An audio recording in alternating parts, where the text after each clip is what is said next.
Yeah, I know. Original idea to have an emergency stream after your coach is sacked, but here we go. Now, I guess I get to join the watchers of balls and the footy that gets flown over. Hi, everyone. You know, I was just kicking back tonight.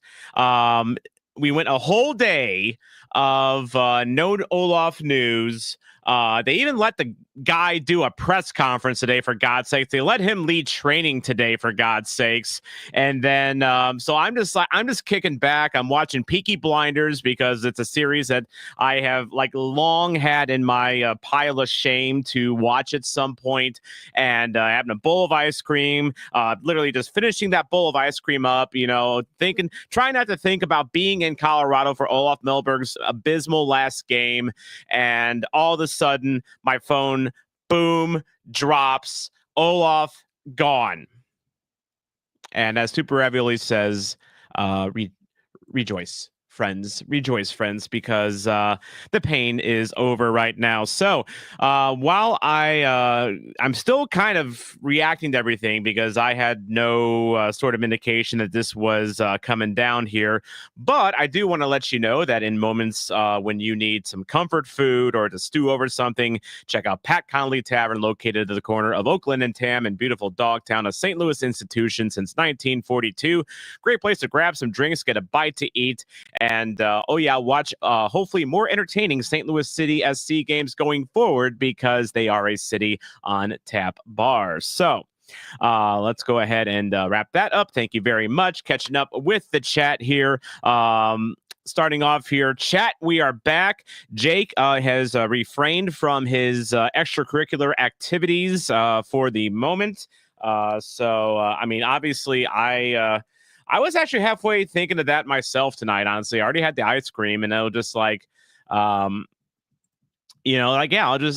was not expecting to have this news drop today. I just was there was part of me that halfway expected them to kind of stick with the path for now, so to speak, and I'll explain why here in a little bit. But there was another part of me that remember how I felt walking out of Dick's Sporting Goods Park last night, and just feeling that like this can't continue unless they want this fan base to completely shrivel up and die. Because let's face it, that's what we were doing, And Matt said it best. That if you watched the vlog last night, I spoke to Matt. I forget your last name, Matt, but he was sitting right in front of me, and I asked him flat out, if bad results tonight, Olaf out, and he said he had a point and said, yeah, because he's tired of watching this style of play. It's one thing to lose, but it's another thing to lose entertaining, and this is not. We are not losing entertaining. We are losing absolutely just horrendously boring. So, time to cook. My wish is granted. The Horror Masters, our first win in some time. Jake Henry's very happy tonight because the last couple months of being so bad, and now it is all flowing out. So, yeah, it's kind of like breathe. But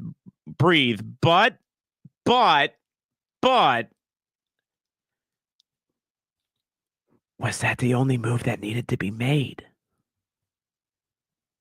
Was that the only move that needed to be made? I said it louder for the guys in the back because remember, it wasn't Olof Mellberg that assembled this roster. And it wasn't Olof Mellberg that hired himself either. Someone else had to make that call. And it's not even Lutz on that one. Yeah. So Ethan Thornton is wanting to have some hope for the season. Tom Bogert is saying that we should have some hope for the season. Let me pull up his skeet here. Bogert, Blue Sky. Tom Bogert huffing all the copium for us here. So let me go ahead and get this pulled up here. Share screen. And we are going to go over. Yes, allow. And I don't want it this way. I want it because I want it this way. All right.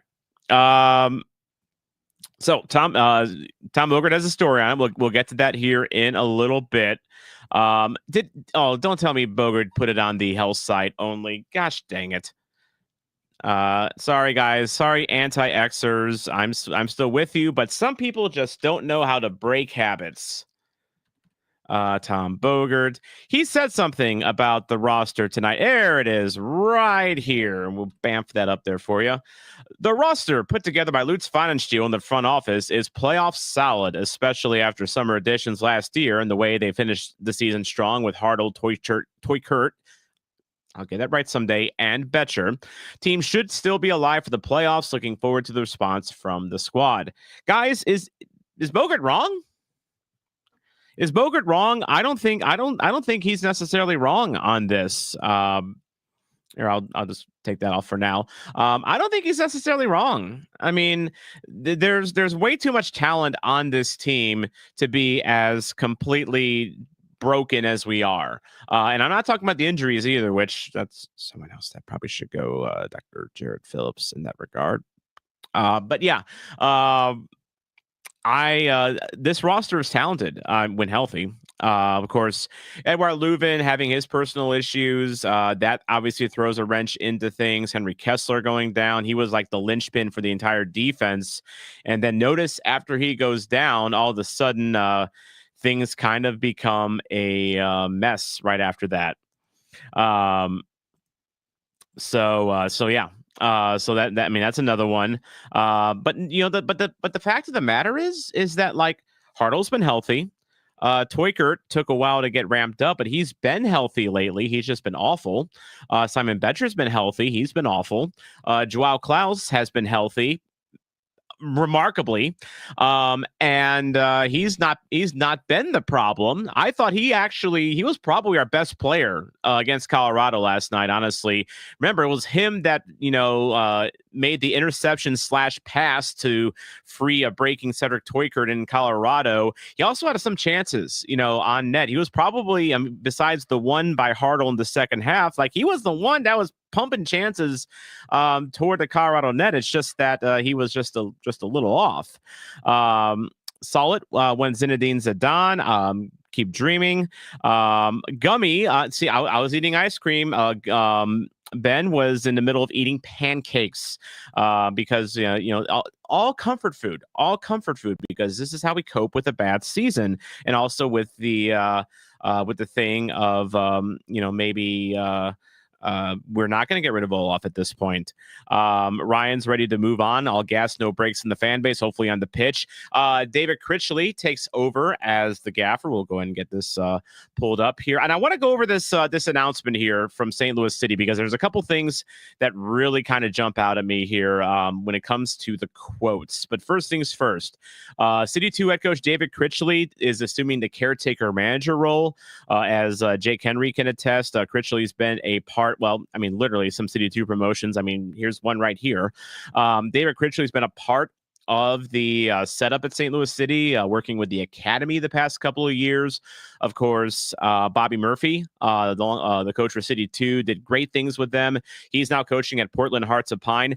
I did a vlog from Portland Hearts of Pine's home opener, by the way. Check that out after this video, please. Thank you very much. But yeah, David Critchley has taken over City 2. Team has looked great. I wish I had a chance to watch them this year. I have season tickets, but it feels like they play on nights where I'm out of town, like this past Friday night, for instance, where they look really good. So now, yeah, David Critchley is taking over the caretaker duties as head coach. Interestingly enough, John Hackworth is going to take over City 2. So Hackworth doesn't take over the main roster. He takes over City 2. Very interesting with that. I love how they made a point in the article, almost like this is proof, guys, that this is proof that I think the front office was listening. And I've been kind of skeptical on the front office. I've been skeptical of ownership. I've been skeptical this whole way. But because sometimes they can be a little secretive. Sometimes they play their cards close to the vest. Sometimes they do things like announce sellouts when they're not actually sellouts that make me kind of question them a little bit. They don't allow water bottles in Energizer Park, which is malpractice in my opinion, but that's me. But this right here, and I'll bamf this up here for you. Under Mellberg, who was hired last November, they made it a point. He's just been on the job 6 months. The club has struggled to score goals and currently sits 14th in the Western Conference after 15 matches with a record of 2 wins, 8 losses, and 5 draws, and an average points per game of .73. You don't point out those stats unless you are a aggrieved party in this regard. This to me, it's coming off as like the front office saying, "Oh, we didn't have a choice." The fan base was upset with him. It's almost like they're coming out and saying, "You know what? Yeah, he sucked." It's almost like they're coming around here and saying, "Yeah, he sucked." And you know what? Let's go. These next 2 quotes here. You can read them here, but I'm going to read them along with you here. By the way, Ryan thinks, shout out Charlie and Jeremy over on Top Corner, another emergency live streamer going tonight, thinks that this could have been mutual consent. I have heard that as Rudin, Mr. Murderface, assistant coach, and one-time head coach of St. Louis City while Olof was serving a suspension, was not at training today, and apparently has left the club on for personal reasons. And that was actually that last part was reported by Tom Timmerman on Blue Sky, so that part is fact. But the thing that I heard was that maybe they, and this is just speculation, but did they terminate as Rudin to get Olof to leave by mutual consent? Now, I find it very interesting when they say that St. Louis City releases head coach Olof Mellberg. Like, you say that when you're cutting, like in release is a word you use when you announce that you're cutting a player from the roster. Like in football, for instance, in baseball, in hockey, in basketball, players get released all the time. So it almost kind of sounds like they're telling him to take a hike. But there's nothing in this statement here, this article, that states that this was mutual. But we do know that as Rudin and Olof have been attached at the hip, basically Olof's entire career. So if getting rid of as Rudin first today was a way to get Olof to leave by mutual consent and maybe save some money, it may have been the play. It may have absolutely been the play. But quotes here. So the decision to part ways with Olof goes beyond results. We had analyzed the team's performance. This is Lutz, by the way, across a number of factors, including the need to execute against a style of play that led to the team's initial success and has been a part of our DNA for 4 years. That is Olof coming out right there and putting Olof on blast for the boring park the bus style of play that we've been playing. And again, that is also, remember Lutz preseason had stated that the style of play was not going to change and that was non-negotiable. Olof even come out and saying we're not going to be a boring possession team. Well, no, we weren't a possession team. We were just a boring team. But yeah, that is Lutz coming out and saying that Olof's style was not working. He continues, as a club, we have certain standards we need to meet and believe a coaching change was necessary to improve our overall performance and return to a winning culture. Our fans deserve a better performing team. We intend to give them one. So Lutz comes right out and says that, oh, by the way, Michael, one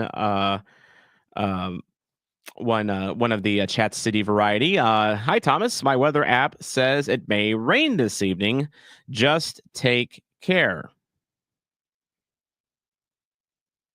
I feel that's a coded message of some sort. But I can't decipher it right now. Ryan, by the way, today saw the sun for the first time in 3 days. It was overcast and cool in Indy for the 500 too. By the way, Colorado was cloudy. Like the whole time I was there, it was just cloudy, rainy. Yeah. But anyway, Daniel saying that this was a case of removing a symptom and not the disease. Though Olof was bad, but anytime, and I think he got cut off there. But I don't disagree, Daniel. I don't disagree. I have said I've said it once and I've said it 1,000 times. The problems with this club are systemic, and it's not even on the players. You can boo at games. I'm not saying you can't boo at games. I don't like people telling people they can't boo at games, but this isn't necessarily on the players so much. Like, did you guys see, those of you that watched my vlog, did you see where Celio came over to the fans to apologize afterwards? I didn't quite make out what he said when he first addressed the fans. But he said something to the effect of, I'm sorry, guys. And then he turned around and said something to the effect of, this is boring. Or I don't know exactly. I was kind of far away and I didn't have my good microphone set up. But Celio came over, class guy. Klaus also gave us a thumbs up. To be fair, most of the players gave a thumbs up. I did point out Timo Baumgartel didn't, but he was having kind of a argument with one of the coaches. One of the coaches already had come over and applauded the crowd. So I mean, he was preoccupied. I'm not saying Timo bad, for God's sakes. It looked like he was just preoccupied with something. But so Lutz Pfannenstiel comes out and says that Olof just was not getting results. He was not playing the style that we wanted. I'm going to go now to Diego Gigliani's statement, which if you've probably read it right now, but Diego starts out his quote by almost apologizing and trying to rationalize what Olof was going through. We understood it would take time for Olof to become acclimated to Major League Soccer and certainly acknowledge injuries made his job difficult. And then he kind of says we simply could not continue down this path. We were disappointed. We're not able to find success under Olof. He moved here from Sweden, worked tirelessly on behalf of the club, wish him nothing but the best. I want to go back to this first part, though. And this, to me, Diego's tone here and Olaf's tone up here confirms what I suspected, and that is that this was a Diego hire from the start when it comes to Olof Mellberg, because I don't think Lutz was, correct me if I'm wrong. In fact, I'm actually going to go back and look it up here. But was Lutz this harsh on Bradley Carnell when he was sacked? I'm going to look it up right now. City SC, Bradley Carnell, parts ways.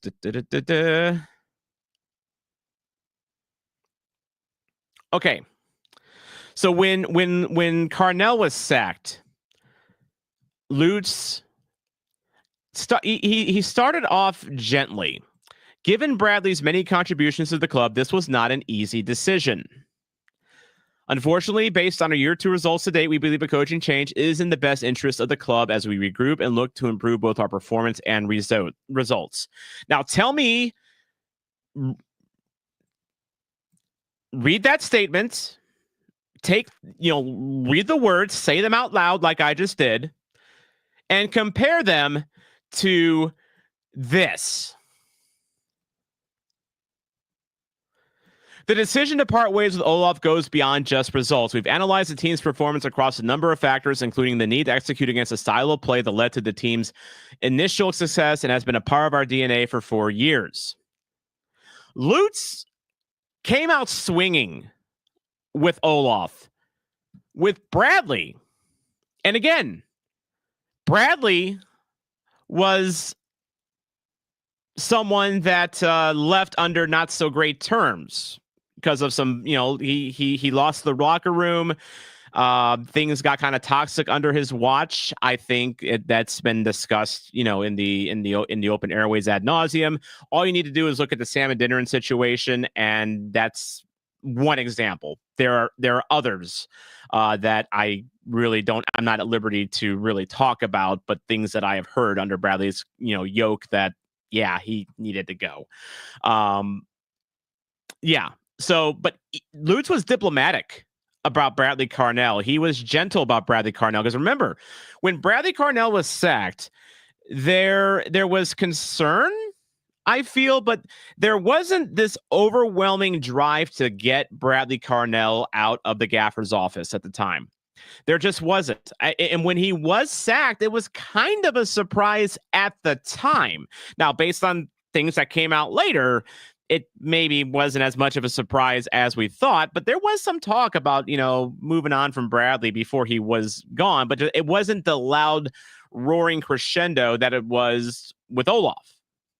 And looking at the comments here, Ryan Fraley, I don't know why Lutz hired a guy that wasn't fit for his roster because Lutz didn't hire him. This was not a Lutz hire. This was a Diego hire. That is what I've heard. And to me, these quotes confirm that more or less. Now that guy asks, is Lutz the issue? One cannot deny, as my friend is telling me that, did you know that Olof Mellberg was let go? Yeah, Tim, I'm kind of sort of busy right now talking about that. Thanks for watching my stream there, bud. Appreciate you. Here, I'm gonna tell him that right now. Literally doing a stream about it. There we go. Maybe he'll join. If someone named Tim Goodman comes into the chat, tell them, ask him where he's been. But no, don't do that. I'm kidding. He's probably working. But yeah, Daniel Betzel does point out that the team fires a head coach twice in less than 12 months. I think it's much more likely the problem is higher up. I don't deny that.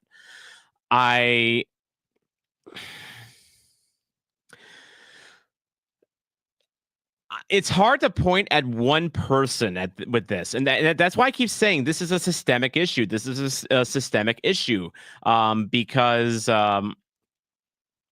it's not just one person that you can point at and say that's the problem, that's the guy. It's just like the people that keep saying that, we shouldn't have moved on from Bradley Carnell. Yes, it was time to move on from Bradley Carnell, and it was also the wrong hire to make with Olof Mellberg. The two things can be correct. One does not have to cancel the other. Not everything is black and white. Things can be just black and black. And Carnell was black. Not literally, and based on what I've heard, never mind.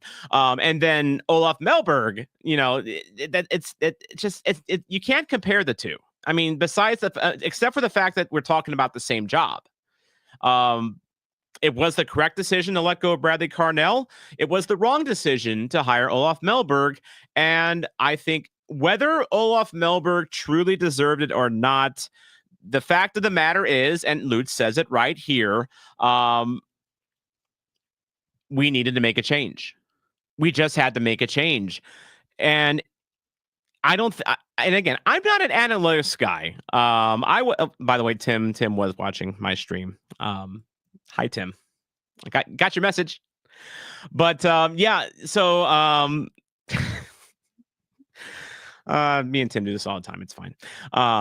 We used to be neighbors in high school, but no. So it was a matter of. I mean, when you cannot watch this club in the last month and not absolved Olof of any blame. We're and as Romo says, we're still in the same posting as last year. City looks dysfunctional. It's not great. It's not great, but remember, it is harder. It is easy to fire a coach. Now the pressure is on Lutz, and to a degree, Diego, depending on how. I mean, from what I understand from Diego, seems like a really good politician, but he did make the hire. He hired Diego, so he's got to have some pressure on him at this point. I think both Diego and Lutz now are under more pressure now that they've made this move. They have to make the case now that it wasn't their roster building that was the problem, that it was Olof Mellberg's use of assets that was the problem. And we are now going to be in an experiment for the next month or two where Lutz and Diego prove this thesis correct. And we have to be the guinea pigs that have to go to Energizer Park or watch on Apple TV and see if they can prove their thesis correct. And time will tell on that. It is way too early to tell whether it was, whether their thesis is correct. Tim asking, so looking at this as being Diego's hire, when does Diego get fired? Well, that's the case I'm making. Now the pressure's on them. Because you got rid of your boogeyman right now in Olof Mellberg, and again, I think Olof was not the right hire to begin. I mean, I don't want to say he wasn't the right hire to begin with. I was skeptical of him in the beginning. I didn't like his track record very much. I think a lot of people didn't like his track record. No one knew what a Brahma Poikarna was in the St. Louis City fan base until 6 months ago. I still don't know where Brahma Poikarna is. Is it on the southern part of Sweden? Is it near Stockholm, or is it up north? Up near Tromsø in Norway. I don't know. I don't care enough about Brahma Poikarna to find this out, because you know why? It's Brahma Poikarna, and I have absolutely zero vested interest in Brahma Poikarna. And apparently, the only person in St. Louis that gives a flying shit about Brahma Poikarna is Diego Gigliani. Timothy Anderson does point out that Brahma Poikarna is in Stockholm. So we found another person that, you could, while I was doing my rants, you could have looked that up in Google Maps. But thank you very much, Timothy, for that. I didn't know what a Brahma Poikarna was until 6 months ago. And now all of a sudden we're being put in this position to care about, some coach's track record in the Allsvenskan. And how that relates to our club here in America. I mean, I tried to talk myself into being sold on Olof Mellberg. I did a video on him when he was hired, and I think I was optimistic about him. And I'll admit that. I will, where did I put my crow? Where did I put my crow? Because I need to eat some crow right now, probably, along with a lot of others. When it comes to huffing the Olof Mellberg copium. Where is that crow? Maybe I have to kill another one. Anyway, but yeah, Timothy, they have the largest. Okay.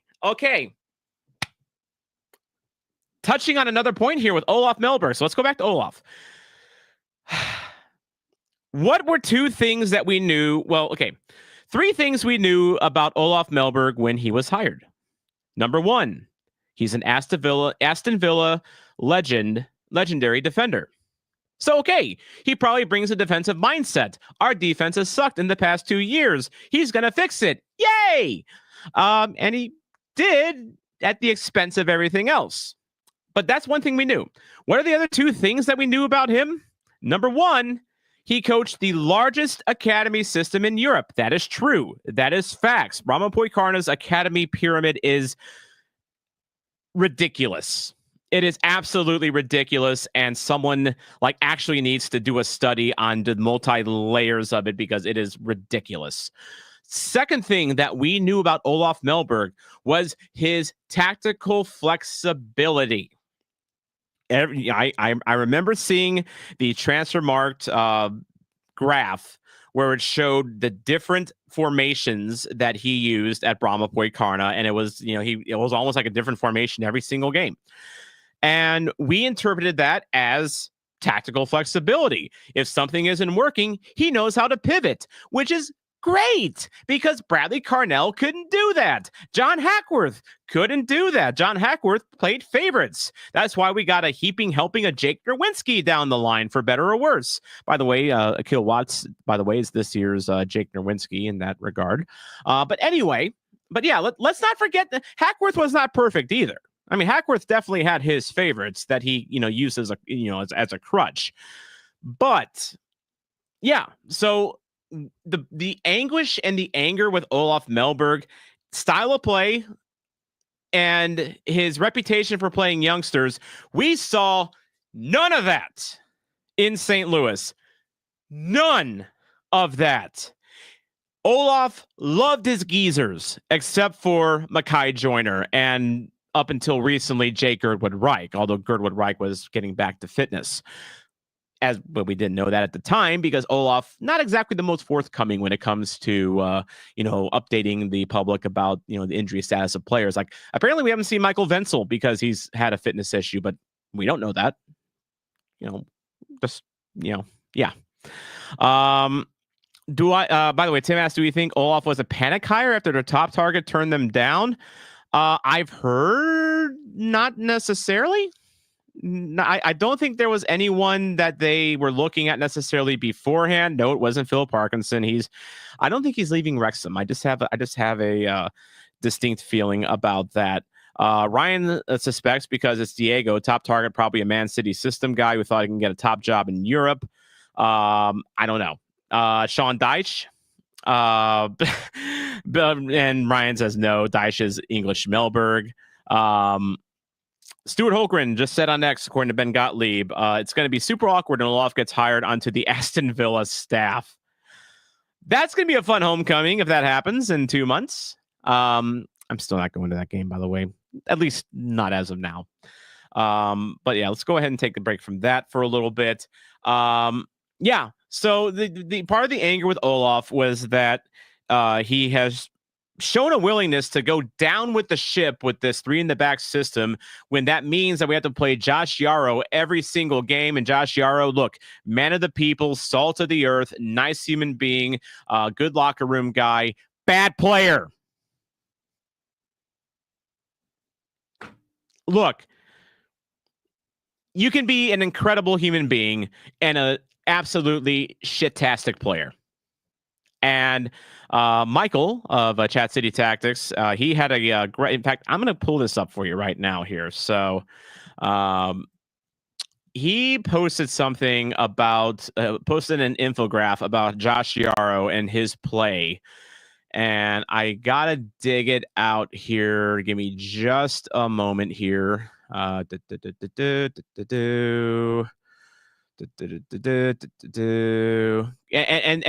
going to give you some context here. Let me just a sec. That's not the one I wanted, which is the one I wanted. There we go. That's the one I wanted. All right. I am going to see here. I need to change the screen that I'm sharing. Stop screen. We're going to present a different screen. And we are going to go into here and click. Okay. That is Josh Yarrow's card for 2025 when it comes to his quality of play. Defensively, in case you're wondering, it's 1% bad. Is a 1% defensive net G plus bad? Well, considering that I don't think 0% is an option, 1% is like the worst that you can get for goals plus. And goals plus literally means like goals added, goals net value. And basically what that is saying is that he is such a liability that like he is like hurting us badly every time he's on the pitch. But to put this in better context, net G plus ranking. So 384 out of 393. That is the number. 393 is the number of players that have played in MLS this season. This is saying that Josh Yarrow is the 9th worst MLS player in the entire league this year. That is what this is saying. And he has played, well, at the point that this graph was made, it was a couple weeks ago, over 1,000 minutes. Again, you don't have to be an expert to see that this is bad. This is just bad. Yeah, I think enough has been said about that, so we'll move on. But the fact of the matter is that we had to play Josh Yarrow because that this is the system. Joachim Nilsson got hurt for the umpteenth time. Henry Kessler got hurt. Thomas Totland got hurt. And instead of adapting to the players that he has, Olof Mellberg would not budge from the system of play that he has had. And the results really kind of speak on that. Part-time picks, part of my zombie ultras. How's it going? Part-time picks. Need to talk to you soon because we need to talk Vancouver and Seattle in August. Um, let's talk soon on that. But it's time to smoke on that Olof pack. Yeah, it is, I look. You don't want to see people lose their jobs, and I don't think Olof was a bad guy necessarily. And yes, Drew, we are still going there. We are still going there. I literally booked my flight to Seattle today. My return flight depends on a couple factors. We'll talk later. But yeah, so what he's talking about there is St. Louis goes to Vancouver August 23rd. I'm going to go to that. And then the following day, Seattle hosts Sporting Kansas, and I'm going to be there to hate watch Kansas because, hey, I'm already in Pacific Northwest anyway. Oh, by the way, here I've neglected the most important thing here. I talked about Critchley and how he's been a part of the organization for a while. Critchley is a Scouser. Yeah, he's a Scouser. He ain't messing. He ain't messing. He's a Scouser. His I believe his brother Neil. I think it's his brother. Neil Critchley is he is currently the head coach of Heart of Midlothian, but he was the manager of the Liverpool under-18s. He actually stood in for Jurgen Klopp for two Liverpool's Cup fixtures in the 2019-20 season. He was a big part of Lutz's not Lutz's Jurgen Klopp's youth setup for quite a few years. Actually, he was appointed academy director. He joined Liverpool as under-18s coach in 2013, and then he was with them until 2020 before he was appointed as head coach of Blackpool, which was probably not the best career move for him, honestly. But yeah, so Critchley is he's a Scouser. Yeah. Drew is Man U fan. He doesn't like Liverpool talking here. But you know what? Read the scarf. Read the scarf. This is a Liverpool house. And we talk Liverpool. Ben Gottlieb notes that Jim Curtin probably sitting at home watching the stream, waiting for the call. He's probably just sitting at home right now. Maybe he's sitting at home eating a bowl of ice cream and watching Peaky Blinders, like I was doing before this news dropped. You are a sad United fan. I can't think of a single happy United fan right now. But yeah, so Olof is out. Olof is gone, whether he deserved it or not. I think he was part of the problem. He wasn't the problem. I think the pressure is on now for Lutz and Diego to prove that their move to get rid of Olof is the correct one. And I think, and look, I think there is a tendency now, and I think there is enough bad will in this organization that I seriously think there are some fans out there, maybe some of you are in this chat, that hope we continue losing so Lutz and Diego can be sacked. But the problem with that is that we continue losing. And I don't want that. I don't want that. Energizer Park is my happy place. It's been my happy place since 2023. St. Louis City changed my life. When I walked out of Fox 2 for the last time in December of 2022 and walked away from a 14-year broadcasting career, I didn't know where the hell I was going in life. City came along a couple months later and gave me direction. And I don't want to see this team fail.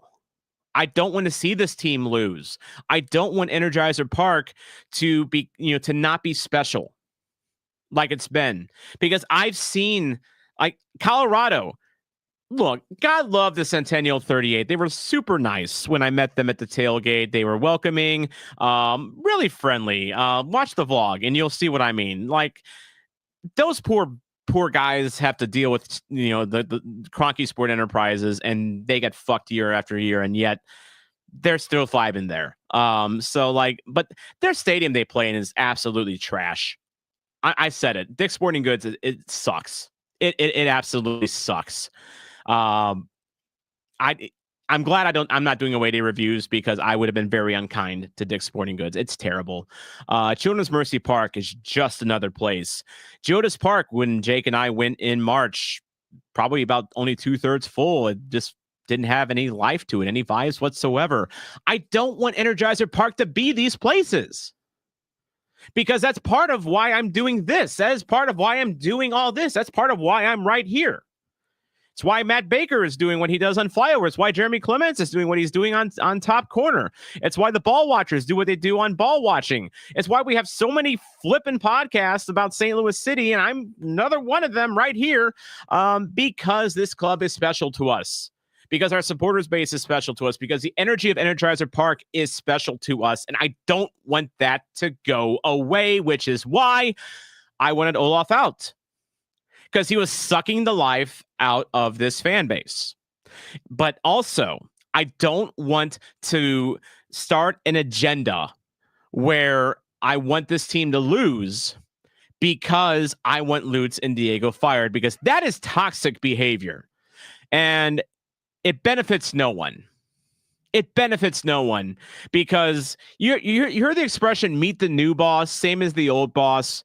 Like I know we get excited about, you know, the cash and prizes that are behind door number 2, you know, but door number 2 could be just as much of a turd as door number 1. We don't know who's going to be available if we sack Lutz. Now, we don't know. I mean, Peter Vermees is out there. Do we want to risk that?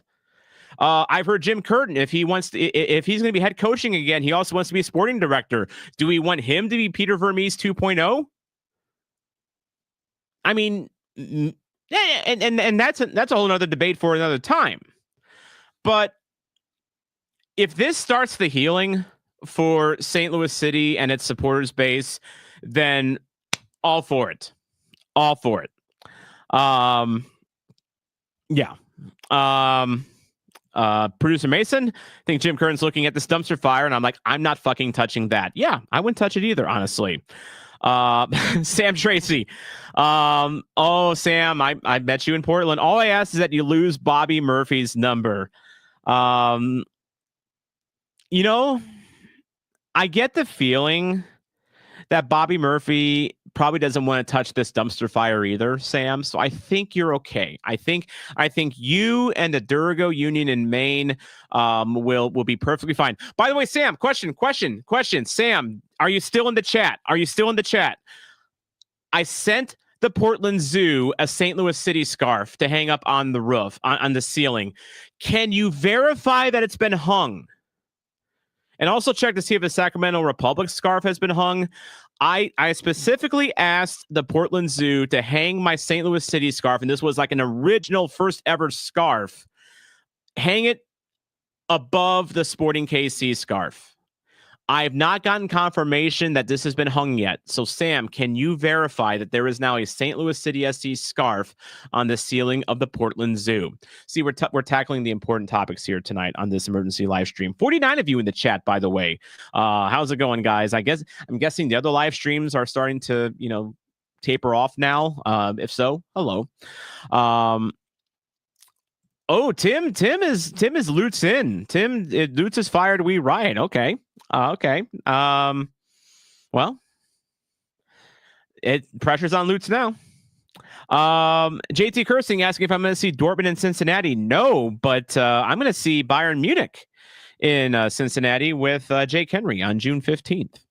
The Dick is a fun place. That is Dick's Sporting Goods, not like, never mind. Cheap fun. It's a cheap ticket. And yes, they let you bring in water bottles, which that's a thumbs up move. But it's a bad stadium. It is such a bad stadium. Oh my God, it's so bad. Yeah. All right. Yeah, super rad. I guess this was post rant. Thank you very much for that. Would not want to play in a stadium with that name. Me neither. It's a real dick.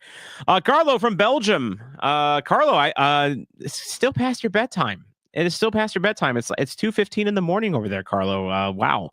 Ball watching is over, by the way. Footy wrapped up as well. So welcome to St. Louis podcasting after dark. Jake Henry. Yeah, if you ever meet Jake Henry in person, he's all right. He's all right. Um, yeah, he's a good dude. Good dude. I've only met him a couple times. He's, seems nice. Seems nice. But yeah. By the way, I missed a very important question in the chat earlier here. Now that we've kind of, vented our spleens about Olof. Just trying to see if there's anything else that I'm really missing with him. Oh, we can do a little theater here. So oh, that's still there. Hang on. Gotta stop that. And share screen. Has today's press conference that Olof was a part of been posted anywhere? I did see. Oh wait, it is right here. Hang on. I think this is it. Let's go. Let's watch this together. I've not actually watched this yet. Yeah, and Mason's on YouTube. I'm pulling that up right now. Where is it? There we go. I really don't think there's going to be a problem if I play this in its entirety. Nope. Tim, he's right here. He is right. Look at this face. First of all, look at this face. This is a man that is either seeing the iceberg in his coaching career coming up, or his dog just died. It's actually kind of sad to look at, actually. But yeah, St. Louis Soccer Talk just released an episode called Pressure is Mounting. My vlog that I posted last night was Olof Mellberg's seat gets hot. It gets hotter, which I need to change the title of that. Producer Mason, you literally just recorded an episode right before the Olof Mellberg sacking today. You and Sean did. And now you got to scrap it. The podcaster's curse is real. But let's watch this together. I've not actually seen this yet, but let's go ahead. Let's go ahead and play this and see if we can pick up anything from this. I see you got your hand raised. Go ahead. Can you guys hear that? Olaf, it looked like this is another case of you guys had moments and couldn't take advantage of them. Finish the chances you had when you could have gotten a goal. Yeah, I think so. It felt like it was quite an even game. They had. He's not wrong about that, by the way. It was a pretty even game. Colorado scored, and then they made St. Louis try to equalize, and well, we didn't. So he's actually not wrong there. Oh, is this Tim? Is this actually the post match from? But then why? Okay, but then this was posted today. So wait a sec. So Timothy is saying that this is a post match from Saturday. Let's see here. They didn't post it.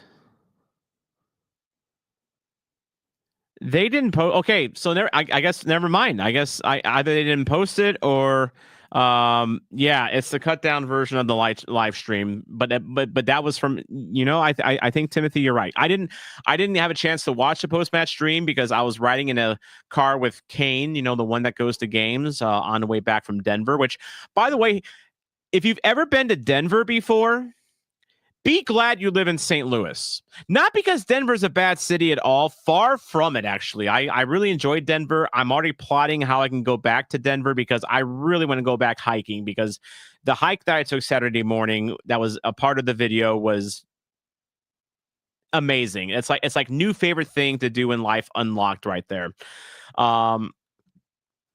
Let me see if there's anything else that we need here. No, we can pull that down.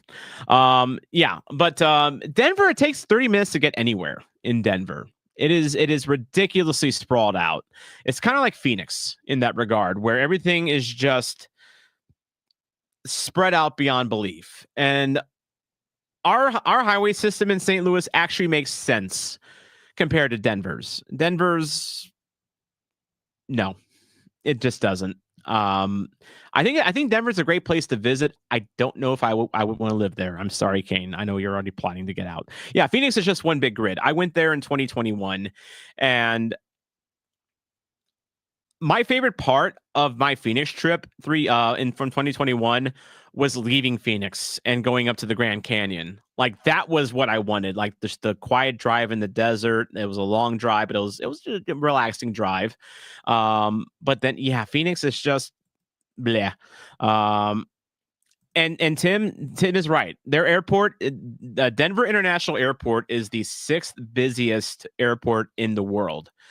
And it is, again, that's another reason I like when I got back to Lambert yesterday, I was like, I'm so glad I'm back at Lambert, because Lambert is breezy compared to Denver. Denver, you walk everywhere in Denver. But anyway, what was the point I was even making before this? I forget. Must not have been important. But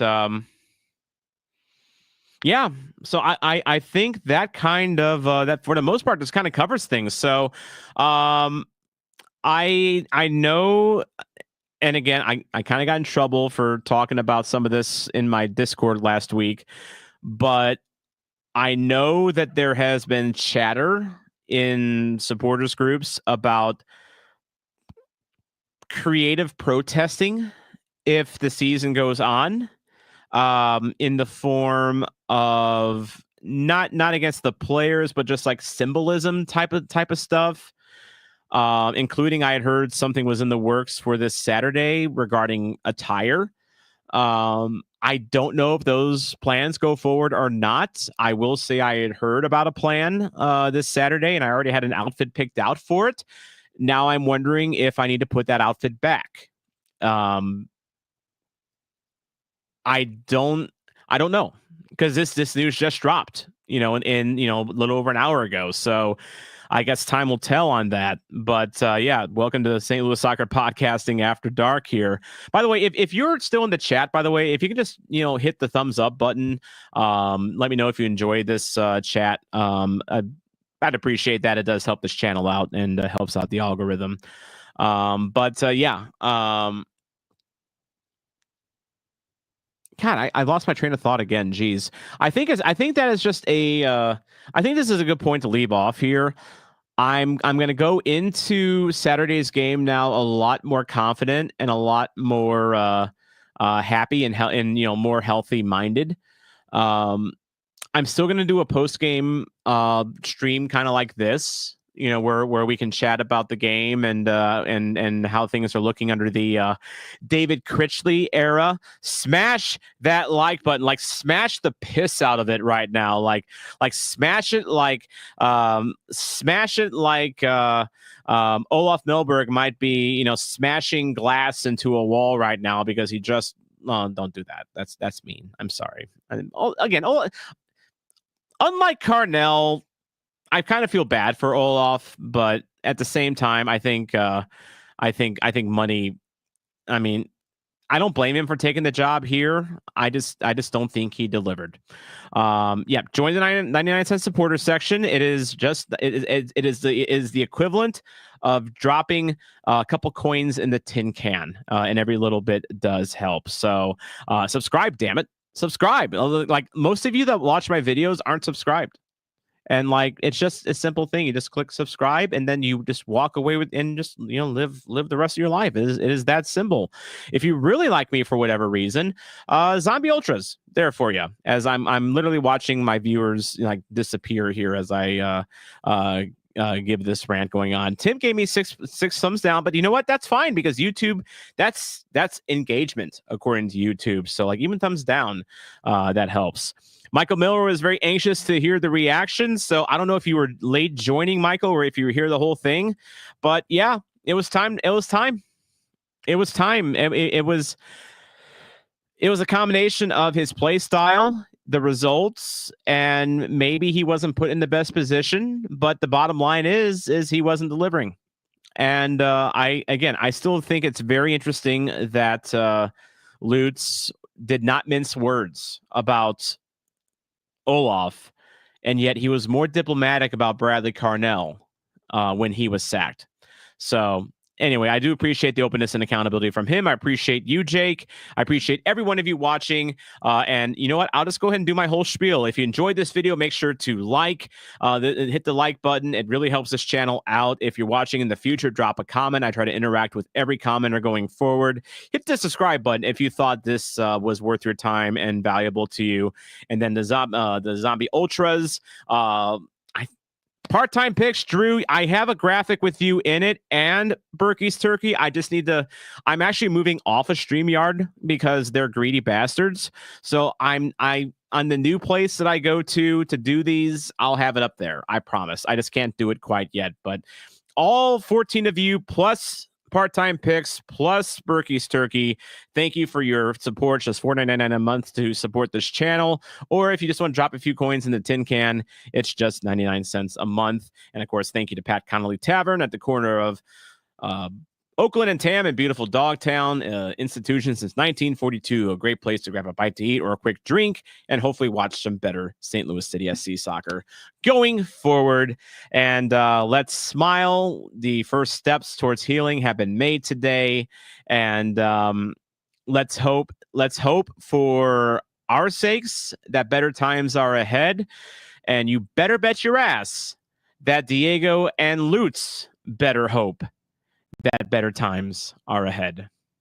Good night, everyone. Back to Peaky Blinders.